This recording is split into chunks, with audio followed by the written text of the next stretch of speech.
बिस्मिल्लाहिर्रहमानिर्रहीम, अस्सलाम वालेकुम। मैं हूँ फ़याज़ महमूद और आज मेरे साथ जो मेहमान शख्सियत हैं यासिर इलियास साहब, आपका बहुत शुक्रिया जी, आपने हमें ज्वाइन किया।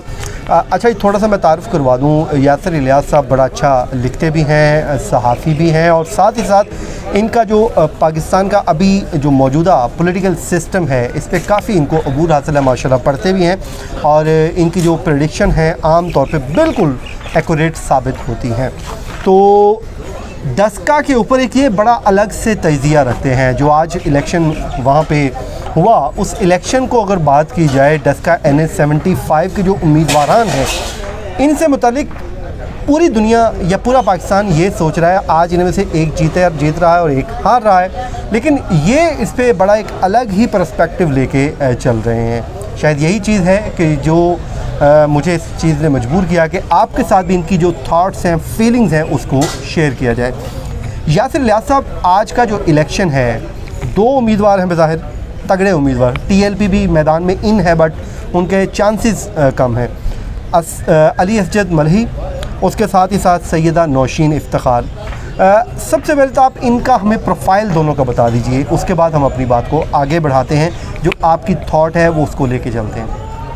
देखें, इस इलेक्शन के बारे में बड़ा कुछ कहा जा चुका हुआ है, लिखा जा चुका हुआ है और आपके अपने वीलॉग्स बहुत ज़्यादा हो चुके हैं इसके ऊपर और बड़े इंटरेस्टिंग उसमें इन्फॉर्मेशन का एक पैटर्न चला आ रहा है। तो उसमें बहुत ज़्यादा तो मैं ऐड ऑन नहीं कर सकता, लेकिन यही है कि ये उम्मीदवार दोनों जो हैं वो बड़े सियासी खानवादों से हैं। नौशीन इफ्तिखार साहिबा जो हैं वो साहबजादी हैं, यहाँ से 5 दफ़ा मुसलसल में नए रहने वाले ज़ाहिर शाह साहब की। मुसलसल से मुराद ये है कि उनकी फ़ैमिली के पास ये सीट मोर और लेस रही अदर दैन 2002 इलेक्शन, तो बाकी वही यहाँ से रिप्रेजेंट करते आ रहे हैं। इसी तरह जो अली असजद मली हैं जो 2002 में यहाँ से जीते भी थे काफ लीग के टिकट के ऊपर, वो भी यहाँ से प्रॉपरली कंटेस्ट करते भी आ रहे हैं। और दूसरा वो भी एक ऐसे सियासी खानवादे से हैं जो 1947 बल्कि उससे पहले भी 46 के इंतखाबात में भी और 37 के इंतखाबात में भी वो हिस्सा ले चुके हुए हैं। पुराना सियासी ख़ानदान है, पुराना सियासी खानदान जी। पाकिस्तान बनने से पहले भी इनका ख़ानदान यहाँ पर सियासी तौर पर एक्टिव था और उनका एक क्लेम है जिस क्लेम में काफ़ी हद तक अक्सरियत भी है और काफ़ी उसमें जान भी है कि वो कभी भी अपना जो उनका गांव का पोलिंग स्टेशन है, जो उनका अपना पोलिंग स्टेशन है, वो कभी भी राइट फ्रॉम 1937 कभी हारे नहीं है आज तक। लेकिन बहरहाल वो नेशनल सीन के ऊपर आज तक सिर्फ 2002 का इलेक्शन जीत चुके हैं, उसके अलावा वो इलेक्शन नहीं जीत सके।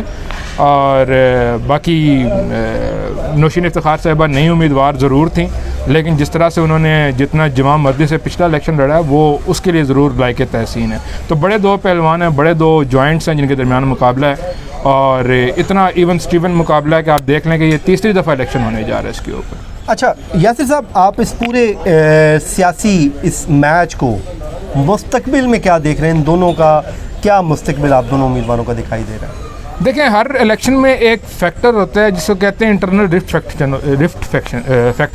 इंटरनल रिफ्ट फैक्टर जो होता है वो हर पार्टी में होता है। यानी कि पार्टी को पार्टी के अंदर से जो मसाइल का सामना होता है या जो पार्टी के अंदर जो धड़ेबंदी होती है या जो एस्पायरेंट्स होते हैं मुख्तलिफ लोग एक सीट के हवाले से।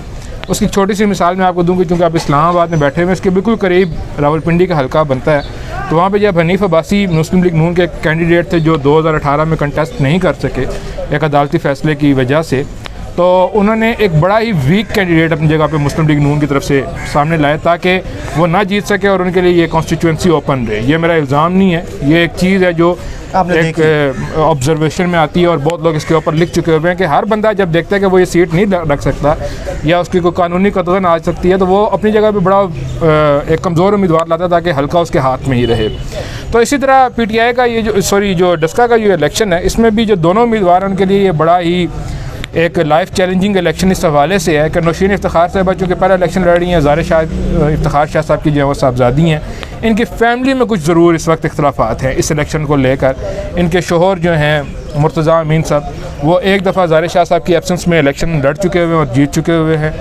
और अब जब उनका इंतकाल हुआ, अल्लाह पाक उनको गरीक़ रहमत करे, तो उनके जो बेटे थे अताश शाह साहब, वो भी एस्पायरेंट थे सीट के लिए और टिकट के लिए वो भी उम्मीदवार थे। बहरहाल जब वो थोड़ा सा रिफ्ट आया साला बेनोई में, घर के कुछ मामलात आए, तो फिर फ़ैसला ये हुआ कि जी बेटी को टिकट दिया जाए और मरीम नवाज़ के वो करीब भी थी तो टिकट उनको मिला और वो उनका कैंडिडेचर जो एक दफ़ा हम डिस्कस कर चुके हैं। इसी तरह अली असजद मली साहब जो हैं वो यहाँ से रनर अप थे 2018 के इलेक्शन में। उन्होंने 61,000 के करीब यहाँ से वोट लिया था ज़ाहिर शाह साहब के मुकाबले में, जिन्होंने 1 लाख से कुछ ज़ायद वोट लिया था। लेकिन मसला ये आ रहा है कि उनके मुकाबले में एक और लोग हैं जो लोकली वहाँ पे उन्होंने इमर्ज किया, राइज़ किया है। उनका नाम उस्मान खालिद है। वो भी आज़ाद इलेक्शन लड़े थे और वो उनकी तीसरी पोजीशन थी उस वक्त, और वो तकरीबन 57,000 के लगभग, जी 2018 में उन्होंने 57,000 के लगभग उन्होंने वोट लिया था। वो भी इस दफ़ा टिकट के एस्पायरेंट थे और उनको उस्मान डार साहब पार्टी में लाना भी चाह रहे थे, वज़ीर-ए-आज़म से मिलवाया भी, लेकिन बहरहाल कुछ जो लोकल सतह पर मुखालफत होती है उनके हक़ में फ़ैसला नहीं हो सका। तो एक दफ़ा फिर ये लगा कि शायद उस्मान खालिद साहब जो हैं उनके बुज़ुर्ग हैं मियाँ मदनी साहब वहाँ पर, जो एक रूहानी शख्सियत और उनका एक अपना सिलसिला है। आपको वाज़ेह रहना चाहिए कि ज़ाहिर शाह साहब का भी एक रूहानी सिलसिला है वहाँ पर, तो उनके मुकाबले में जो मियाँ मदनी साहब उनका भी एक रूहानी सिलसिला है और उनका भी अपना एक हल्का असर है, वोट बैंक जी एक अपना हल्का असर है। तो वो उनका 50,000 57,000 का वोट बैंक इंटैक्ट है। तो ये लग रहा था कि शायद वो अलग इलेक्शन लड़ेंगे, आज़ाद इलेक्शन लड़ेंगे और PTI के उम्मीदवार के लिए दोबारा मुश्किल क्रिएट करेंगे। लेकिन चूँकि हुकूमती पार्टी थी, बहुत से लोग बैठे इन दोनों के दरमियान पैचअप करवाया जा गया, लेकिन बज़ाहिर अब ये है कि उस्मान खालिद साहब जो हैं वो अली अज़द मलिक साहब की सपोर्ट कर रहे हैं। और उस सपोर्ट का थोड़ा सा इम्पैक्ट भी देखा कि जो पिछला इलेक्शन हुआ उसमें बहरहाल दोनों उम्मीदवार, जितना भी मुतनाज़ हुआ वो इलेक्शन जो 4 हफ्ते पहले हुआ, उसमें यह है कि दोनों उम्मीदवारों ने बहरहाल 1 लाख से ज़्यादा वोट लिया और बड़ा वो क्लोज कंटेस्ट जा रहा था। तो वो जो 61,000 से 1 लाख तक का जो जंप था PTI का, वो मियाँ मदनी फैक्टर ही था। लेकिन बहरहाल जो हमारे ज़राए हैं, जो वहाँ पे हमारे लोगों से रब्ते हैं, जो बात होती है, हम इलेक्शन को कवर करते हैं, आप भी करते हैं, मैं भी करता हूँ, उनका ये कहना है कि अंदर से शायद मियाँ मदनी जो फैक्टर है और जो उस्मान खालिद साहब है वो चाह रहे हैं कि अली अज़द मली साहब सीट ना जीतें, ताकि वो एस्पायरेंट हैं कि अगर अली अज़द मली, मुझे नाम बार बार सॉरी मैं गलत बोल रहा हूँ, अली अज़द मली साहब जो हैं वो अगर ये सीट नहीं ले पाते तो फिर वो उनके साथ कमिट किया गया है कि 2023 में या अगले जो भी आम इंतखाबात होते हैं उसमें टिकट जो है वो उस्मान खालिद साहब को दिया जाएगा। अच्छा। तो लिहाजा ये इंपॉर्टेंट चीज़ है कि ये अली अज़द मली साहब के पास आखिरी ऑप्शन और आखिरी मौका है कि वो ये सीट जीतें और अपने आप को इंटैक्ट और रेलिवेंट रखें सियासत में। अदरवाइज़ वो PTI की तरफ से नहीं लड़ सकते। हाँ, उनके पास और ऑप्शन होंगे, वो काफ लीग में दोबारा चले जाएँ जैसे वो पहले रहे, या पीपल्स पार्टी में चले जाएँ या किसी और जमात में चले जाएँ तो वो इलेक्शन लड़े। लेकिन PTI के लिए उनका ये मशरूत इलेक्शन है कि अगर वो जीतते हैं तो वो कंसिडर किए जाएंगे 2023 के लिए, वो भी कंसिडर किए जाएंगे। वो भी श्योरिटी नहीं है कि उनको दोबारा टिकट दिया जाएगा, क्योंकि उस्मान खालिद बड़े स्ट्रॉन्ग उनके राइवल हैं पार्टी के अंदर।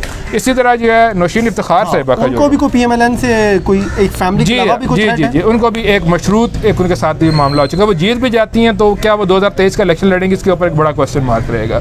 क्यों? अगैन वहाँ पे इनके कॉन्स्टिट्यूंसी के अंदर तो उनको कोई चैलेंज करने वाला नहीं है, लेकिन जो कि फैमिली रिफ्ट्स हैं जो मैं आपको पहले इशारा कर चुका हूँ, तो इनके जो साथ हल्का है जो बेसिकली सियालकोट 1 है NA 72, वहाँ पे एक बड़ी स्ट्रॉन्ग फैमिली है मुस्लिम लीग नून की, जहाँ से वरियो बरादरी जिनको कहा जाता है, और उनके इस वक्त अरमगान सुबहानी जो हैं वो NA 72 से MNA हैं, जिन्होंने फिरदौस आशिक अवान को इलेक्शन हराया और वो भी मुसलसल जीतते आ रही हैं इलेक्शन।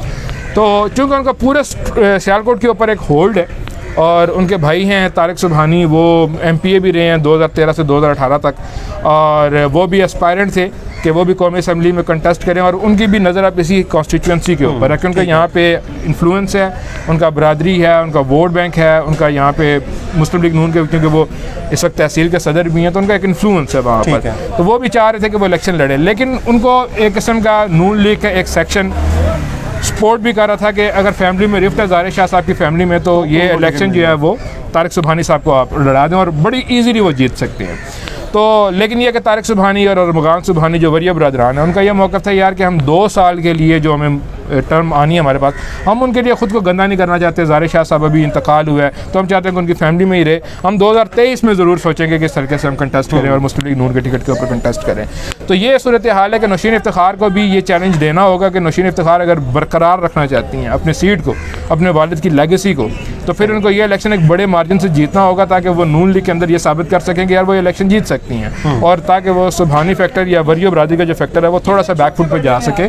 लेकिन बहरहाल अगर नौशीन इफ्तिखार जीतती भी हैं और अली अज़द मली जीतते भी हैं, दोनों में से जो भी जीतता है, आप नहीं कह सकते कि 2023 में वो अपनी इसी पार्टी का उम्मीदवार होंगे।